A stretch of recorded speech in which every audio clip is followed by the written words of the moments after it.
Bonsoir, c'est Naya, la sœur jumelle de Vesta. Je vais continuer à vous lire le livre Le fil rouge. Chapitre 9. Août, lourd et délicieux. La rencontre virtuelle. Le mari de Katia arriva au mois d'août. Il s'installa dans la chambre de leur fils Igor. Ils ne se parlèrent pas, restèrent à 10 mètres l'un de l'autre, sans échanger un seul regard. Des sons de voix ont émané de leur bouche uniquement lorsqu'ils ont parlé de séparation. Tout était clair à présent. Leur amour était mort, ainsi que leur passé. Son mari en avait cure. Il ne se rappelait pas que c'était Katia qui l'avait aidé à s'installer, qu'elle avait été la seule à l'encourager pour qu'il monte son entreprise.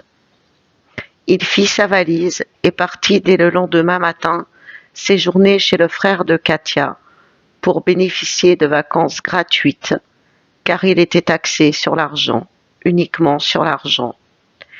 Katia demanda la permission à Rodolphe pour l'appeler hebdomadairement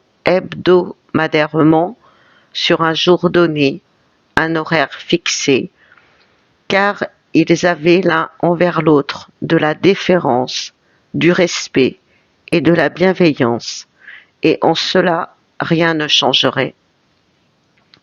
Elle ne voulait pas le déranger les fins de semaine, jamais. Les discussions étaient souffrantes et en même temps extrêmement délicieuses. Ils parlaient lentement, très lentement, comme si chacun ne voulait pas blesser l'autre. Katia raccrochait toujours la première, parce qu'elle était en demande, parce qu'il l'écoutait poliment, avec une attention particulière. C'était comme si, d'instinct, elle avait su vers qui se tourner. Nonobstant, elle était toujours sur le fil du rasoir avec lui. Elle ne voulait pas et ne pouvait pas le perdre, pas maintenant. Il était précieux, il fallait qu'elle soit délicate pour ne rien casser, pour ne pas casser le lien. Elle savait que sa personnalité était complexe, qu'il se masturbait le cerveau souvent, trop souvent, qu'il pouvait prendre des décisions avec un temps indéfini, et pourtant, ce qu'il lui disait pour l'encourager à continuer son chemin était voluptueux. Personne ne lui avait parlé comme cela auparavant. Lui, seul, connaissait les mots qu'il fallait lui dire pour la calmer, pour l'apaiser. Cette conversation téléphonique hebdomadaire s'apparentait à une bulle de protection. Elle commençait à construire son bouclier, et cela grâce à lui. L'amitié amoureuse était en train de se transformer en un amour pur et sincère. Le don de soi, c'est ce qu'il lui donnait, lui, sans compter son temps, alors qu'elle savait qu'il travaillait beaucoup. Il lui apportait son amour sans rien demander en retour. Il lui apportait l'amour inconditionnel.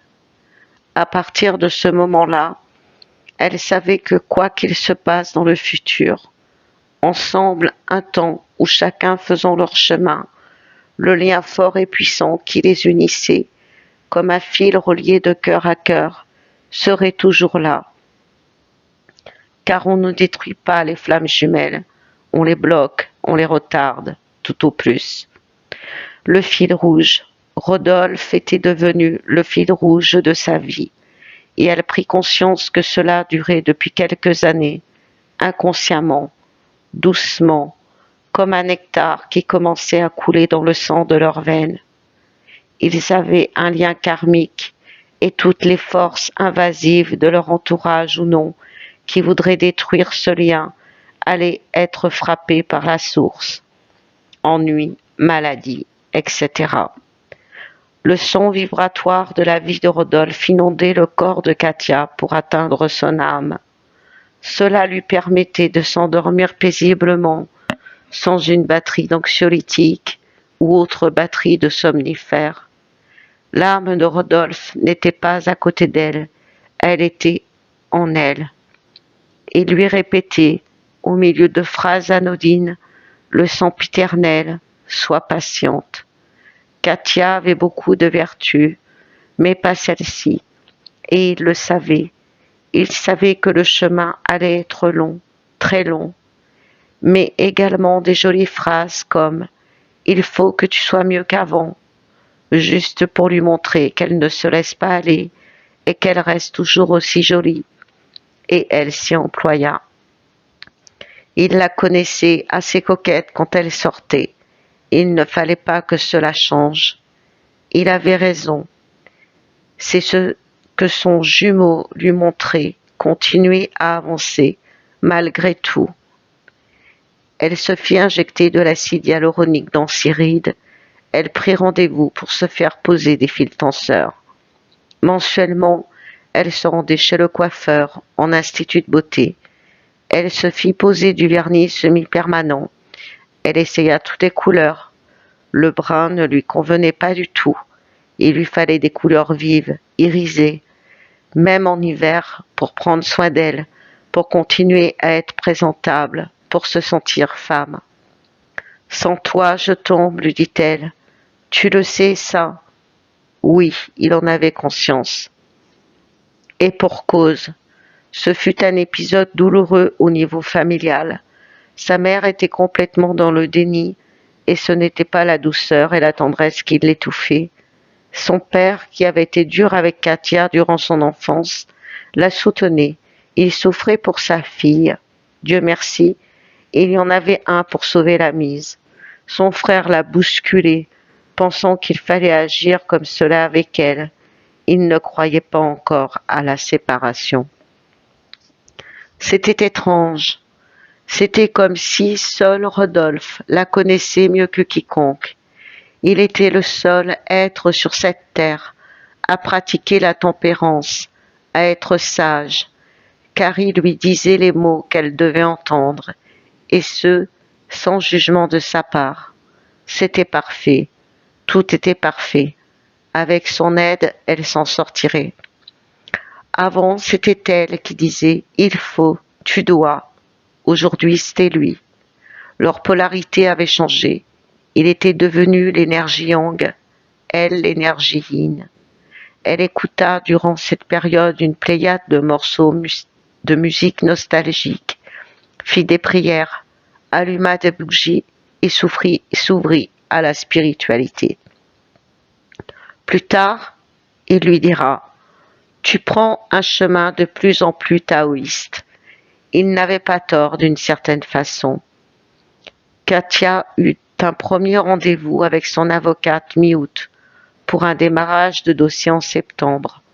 On pressentait un procès lourd et lent. C'est l'époque durant laquelle Katia se rapprocha de sa meilleure amie. Elle introduisait les gens dans son cercle vertueux petit à petit, au compte-gouttes, car elle était fatiguée de se répéter, épuisée de répondre aux questions qu'on lui posait. Période automnale, la compensation. Fin août, Katia, qui ne voulait pas perdre Rodolphe, lui proposa de l'appeler tous les 15 jours. Il donna son accord. Il fallait, elle devait lui donner plus d'espace. Il était jeune, il avait de l'énergie à revendre. Il fallait qu'il vive sa vie à 100 à l'heure, qu'il sorte, qu'il voyage.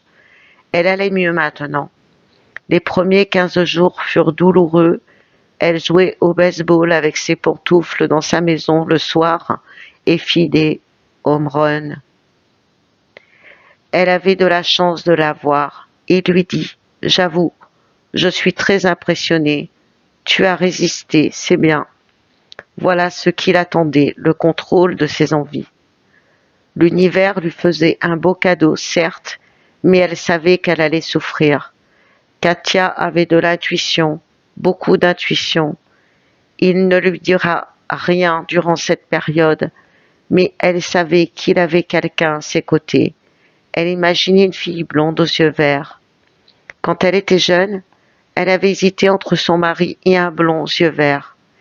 Ils avaient tellement de similitudes dans leur vie. C'était une évidence pour elle. Il parlait plus rapidement à présent, ne la charmait plus. pardon. Mais leur temps de communication avait doublé. Elle était rassurée. Il ne la lâcherait pas. Ces rendez-vous téléphoniques étaient importants pour elle. C'était son miroir, son psychologue, son coach personnel, son confident, la personne à qui elle pouvait tout dire sans embâge.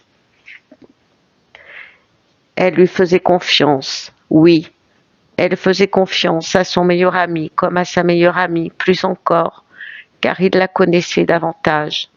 Pourtant, elle connaissait sa meilleure amie depuis 40 ans, lui depuis 10 ans. Le divorce de Katia commença très lentement. Elle passa le plus clair de son temps à confectionner des dossiers administratifs. La pile de dossiers commençait d'ailleurs à s'élever sur son bureau. Son ex-époux, elle ne le reconnaissait plus. Personne d'ailleurs. Il était devenu un personnage vil, outrancier, sans foi ni loi. Son ex-époux était un personnage de gare, Rodolphe un personnage de roman. Petit à petit, elle commençait à contacter ses anciennes amies.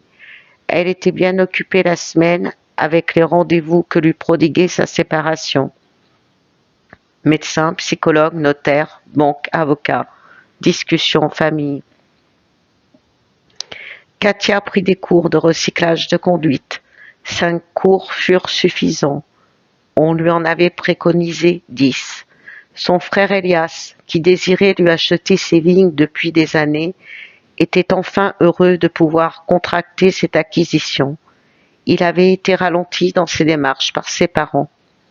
Mais cela ne suffirait pas à Katia pour récupérer sa maison. La maison du bonheur, comme elle l'appelait. La maison où de nombreuses fêtes avaient été organisées. La maison dans laquelle Rodolphe était venu en vacances. Du fait, elle le voyait assis sur le sofa, en train de fixer un point dans l'espace. Elle se rappelait, 3 ans auparavant, il était venu, alors que son fils lui apprit quelques mois plus tard qu'il s'était fâché peu de temps avant. Rodolphe était venu, car il ressentait de la joie et du bonheur au contact de Katia. Il se sentait bien, libre de s'exprimer. Il ressentait de la chaleur. C'était peut-être ce qui lui avait manqué lors de son enfance. Elle avait remarqué à plusieurs reprises son petit sourire quand il était heureux, mais cela ne durait pas longtemps, comme si on lui avait interdit de montrer ses sentiments. Elle respirait le bonheur et la joie de vivre. Elle illuminait par sa présence. Il était comme cadenassé. Il ne transformait pas ses désirs en besoins. Sa ligne émotionnelle allait du négatif au bien, sans excès, sans tomber dans le génial ou le dramatique, certainement pour ne pas souffrir. Katia savait qu'il avait souffert, mais de quoi exactement? De la rupture de son premier amour, oui, certainement, mais il n'y avait pas que ça. Elle percerait le mystère, oui, elle le percerait. Il manquait beaucoup à Katia, elle lui fit comprendre. Elle voulait le voir, il lui répondit, c'est difficile. Non, Rodolphe, ce n'est pas difficile, pensa-t-elle. Je veux te trouver, non te chercher, dans n'importe quel point du globe. Il lui avait sauvé la vie. Elle était prête à donner sa vie, là, maintenant, immédiatement, pour qu'il ait la vie sauve. Jamais de toute sa vie, elle avait aimé un être sur terre à ce point. Il lui racontait ce qu'il faisait le week-end, se dévoilait peu à peu sur ses amis, sur sa famille, sur son travail. Elle l'écoutait avec attention, car les mots étaient très importants pour Rodolphe. Entends ce que je te dis. N'écoute pas. Je ne te le redirai pas 2 fois. Malgré les déboires que lui procurait son divorce, son mari ne respectait même pas les engagements pris auprès de son avocate. Sa mère lui paraissait hostile et distante. Sa famille lui faisait comprendre que tout cela prenait beaucoup de temps, tant au niveau des rendez-vous chez le notaire que des interventions des différents organismes de contrôle pour la vente de la maison de sa grand-mère, dont la mère était usufruitière. Elle tenait debout, toujours debout, malgré tout. Son fils, Elias, et son ami étaient bienveillants avec elle. Elias avait changé à son égard, à l'instar d'Igor. Il lui organisait des visites surprises le week-end. Elle adorait cela, des visites à énigmes. Les dimanches après-midi étaient devenus joyeux. Elle, qui avait passé ses week-ends à travailler, cela l'a changé. Elle profitait enfin de la vie comme tout à chacun. L'amie d'Elias jouait un rôle important dans sa reconstruction. Elle avait l'impression qu'elle ne l'avait pas rencontré par hasard. C'était une femme très spirituelle qui avait beaucoup souffert aussi par le passé. Mi-septembre, par un dimanche après-midi, ils allèrent visiter un château. Ils étaient enfermés dans une salle, il y avait beaucoup de monde. Katia étouffée, elle sortit et se promena dans le jardin avec ses AirPods, cadeau d'anniversaire d'Elias. Elle avait besoin de calme, de silence. Elle n'était pas encore prête pour cela. Elle ne s'ennuyait pas entre ses rendez-vous axés sur son divorce, ses cours de yoga, ses soins esthétiques et capillaires, ses discussions avec sa meilleure amie qui était toujours là pour elle, même tard le soir, très tard. Le soir, c'était la période la plus dure de la journée. Elle s'endormait toujours en pensant à Rodolphe, en lui parlant doucement. Ne t'inquiète pas, je suis là pour te protéger quoi qu'il arrive. Il ne connaissait toujours pas le nom du lien. Elle lui dirait un jour, lorsqu'ils se verraient, pas au téléphone, pas comme ça. Elle était beaucoup trop prévenante pour cela, mais le nom de ce lien qu'elle avait évoqué en juillet devait l'intriguer, et cela, elle en était sûre.